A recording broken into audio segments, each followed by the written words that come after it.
Hello, my dear friends. I am Dr. Amrit Nasta, and today we have yet another success story of the recent FMG exams. We have with us Dr. Ashutosh Pandey, who cleared the FMG exam. It was a tough paper in his very first attempt, and he scored an amazing 181 marks. So, first of all, Dr. Ashutosh, congratulations to you from all of us here at Team Cerebellum. Thank you, sir.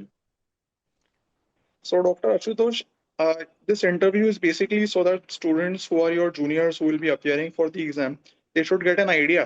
क्योंकि when teachers say something, they are like, हाँ ये तो ऐसे ही बोल रहे हैं.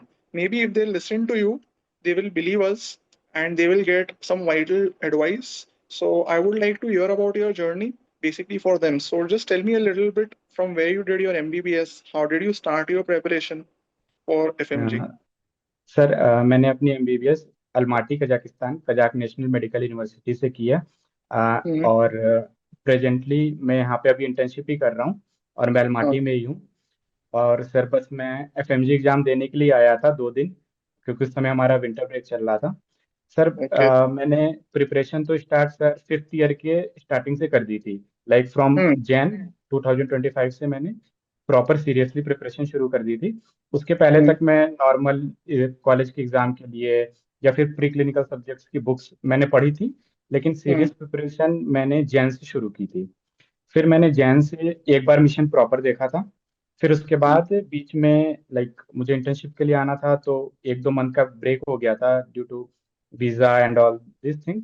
हम्म, sir फिर उसके बाद मैंने जो सेकंड मिशन क्लासेस शुरू हुई थी हमारे पेपर हम्म, के लिए, दिसंबर हम्म. 2025 के लिए, वो क्लासेस मैंने फिर लैब 1 लैब 2 लैब 3 सारी क्लासेस, सारी ईएनडी सारे जीटी सब लिया था मैंने।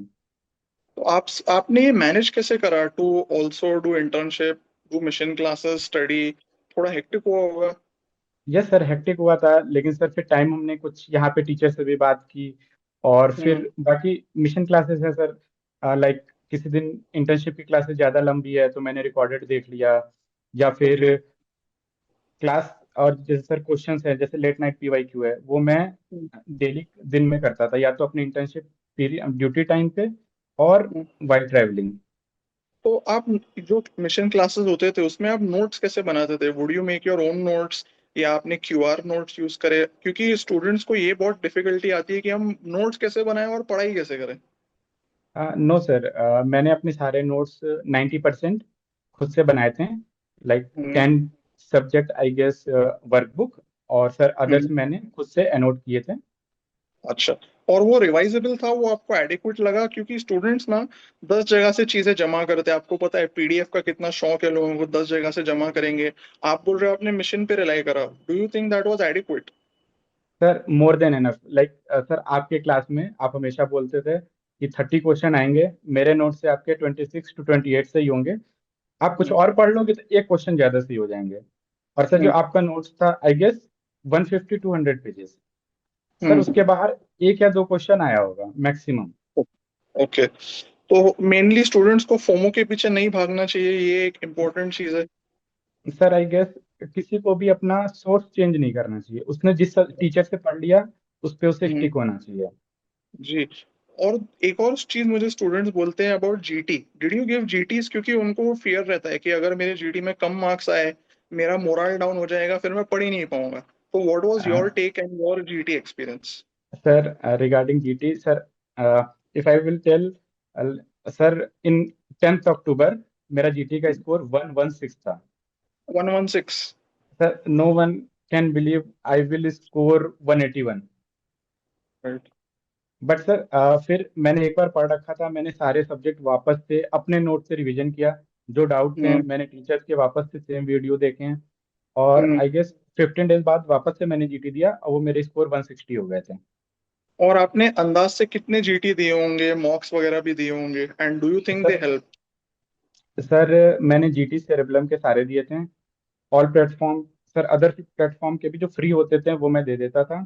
सर जीटी हम्म, तो आपको देना ही देना है, जीटी के बिना इस एग्जाम में अब सिलेक्शन नहीं हो सकता। और जो राइट. सेरेबलम के जीटीस थे, स्पेशली मोक, हम्म, जब मैं पेपर का सेकंड पार्ट दे रहा था, मैं हम्म, बाहर निकलते ही मैंने अपने दोस्तों से बोला कि इसका क्वेश्चन सेम सेरेबलम के मोक जैसा था, मेरे नंबर हम्म, भी उसी के अकॉर्डिंग आएंगे जितना मेरे हम्म, जीटी में। तो सर मेरे लास्ट के 2 GT में 180 से 195 के बीच ही मार्क्स रहते थे। Okay, so it was little reflective कि जो आपके मॉक्स में आ रहे हैं वैसे ही आपकी एग्जाम में भी हुई। Yes sir, 90%। और सर END सबसे बेस्ट पार्ट है। राइट। तो अगर मैं आपसे पूछूं, वन और टू एडवाइस जो आप आपके juniors who are listening to this interview उनको देना चाहे, maybe things you learned over time, तो वो क्या रहेंगे? सर सबसे पहले तो ये भूल जाना चाहिए कि पेपर 6 महीने में कोई भी क्लियर कर सकता है। It's okay. Impossible now. Like इस ओके। पेपर को अगर आपको क्लियर करना है, स्पेशली क्लिनिकल सब्जेक्ट्स, प्री हम्म। क्लिनिकल तो आप पढ़ लोगे 6 महीने में और शायद पास भी हो जाओ, लेकिन आपको श्योर होना है तो आपको पूरे 1 साल पढ़ना है मिनिमम, तो आप राइट। पास हो। सोर्स कभी चेंज मत करो। हम्म। और इसके साथ GTs और क्वेश्चंस। और फोमो का क्या है, जो हमें हजारों लोग इतनी एडवाइस देते हैं, उसका क्या? ये सर करो, ये कभी ना करो। कभी भी किसी ऐसे की आप एडवाइस मत लो। आपको एडवाइस लेना है आप टीचर से पूछो। टीचर्स के अलावा आप किसी की एडवाइस कभी मत लो। लाइक सब्जेक्ट छोड़ ओके। दो, एनआर छोड़ दो, एनआर से तो कुछ नहीं होता। डरमा तो छोड़ दो, ऐसे 2 क्वेश्चन ऐसी आते हैं। चीजें बोली थी लोगों ने। हाँ, मेरे सीनियर्स ने बोला कि आप एनआर छोड़ दो, एनआर तो कुछ नहीं होगा। ऑर्थो छोड़ दो, डरमा छोड़ दो। हम्म। But then what, how did you feel then? Sir exam में क्या होगा?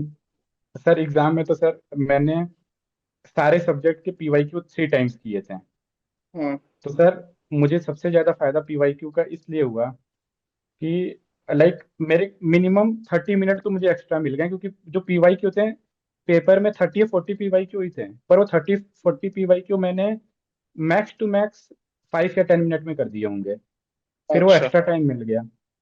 तो मतलब ये जो अनैट ऑर्थो डर्मा जो उन्होंने बोला छोड़ने को, उसके क्वेश्चंस आए तो होंगे obviously. Yes sir, NR 25, hmm. I guess 25 question NR के थे। अच्छा। और और सर वो मेरे सॉल्वेबल 22 थे? सही है। यस सब वाह। सर। वो अगर आपने केवल PYQ भी करके गए हो तो भी आप सॉल्व कर दोगे। बढ़िया बढ़िया। सो मेनली मैं आपके एक्सपीरियंस से ये मुझे means what I am feeling is कि एक तो गिव टाइम टू प्रिपरेशन, ऐसा मत सोचो कि 6 महीने में हो जाएगा, थोड़ा टाइम दो, जीटीज दो। और तीसरा आप जो बोल रहे हो, सही इंसान से एडवाइस लो, सब्जेक्ट्स पूरे के पूरे छोड़ मत देना। यस सर, आपको सर कोई सब्जेक्ट, इवन एनेस्थीसिया से सर इस बार केवल 3 क्वेश्चन थे, लेकिन सर वो हम्म। 3 के 3 सही हो सकते हैं। Right right. तो मतलब सारे सब्जेक्ट्स को थोड़ा जस्टिस देना जरूरी है। Yes sir. और लाइक मैंने सेरेबलम पे सर जो सब्जेक्ट मेरे वीक थे, लाइक माइक्रो हम्म। मेरी बहुत वीक थी। मैंने मिशन हम्म। क्लासेस की लैब 1 लैब 2, फिर भी मेरे हम्म। नंबर नहीं आ रहे थे। उसके बाद मैंने BTR hmm. Minimum I guess 3 to 4 times की थी। हम्म। ठीक है। तो आशुतोष, लास्ट चीज मैं आपसे पूछूंगा, now that you are a success story, आपके आगे के प्लान्स क्या है? सर मेरे आगे के 1 ईयर के plan INI, NEET PG okay. और AMC एग्जाम है सर। बढ़िया बढ़िया। ठीक है। जी so sir. Again Ashutosh, thank you for having this interview. I am sure juniors आपसे काफी कुछ सीखेंगे, आपकी एडवाइस यस सुनेंगे। Sir. We are all very proud of you.